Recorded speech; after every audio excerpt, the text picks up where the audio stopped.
Good morning. Ganesh চতুর্থীর শুভকামনা রইল সবার জন্য। সমস্ত দর্শক বন্ধুদের শুভকামনা জানিয়ে আজকের দিনটি শুরু করছি। আমি মনমন, উড়িষ্যার বেলপাহাড় থেকে আমি কথা বলছি।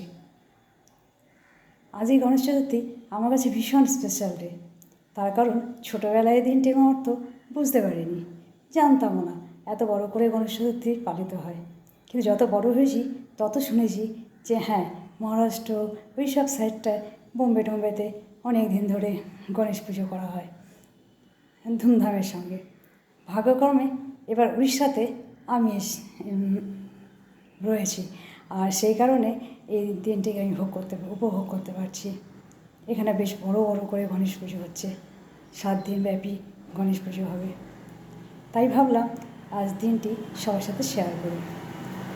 হ্যাঁ, এর পেছনে আরেকটি কারণ আছে, আমার নিঃসঙ্গতা। আর এই নিঃসঙ্গতার কারণেই আমার এই ফেসবুকে আসা। ভাবলাম যদি আমার কিছু বন্ধু হয়, সকলে যদি আমাকে বন্ধুত্ব গ্রহণ করে নেয়, তাহলে তাদের সাথে রোজ কিছু কথা বলে আমি আমার সময়টা কাটাতে পারবো।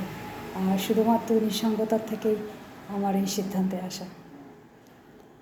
আমি অনেক দিন ধরেই বেলপাহাড়ে আছি। অনেক দিন বলতে মাঝে মাঝে আমি অবশ্য চলে যাই। আমি আমার বাড়ি চন্দননগর, নেয়ার ক্যালকাটা। আর এর আগে আমি অরুণাচলে ছিলাম।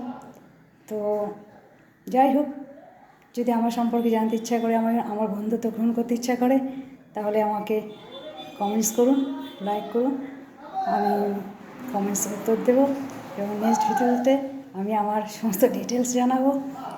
ডিটেলস বলতে প্রত্যেক দিনের আপডেট, আমি কী করছি, কেমনভাবে কাটাচ্ছি আমার সময়টা আমি শেয়ার করতে পারবো।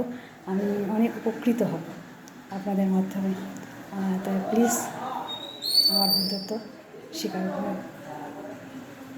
আজ আসি, সবার জন্য মঙ্গল কামনা করে আজের মতো এখানে শেষ করছি।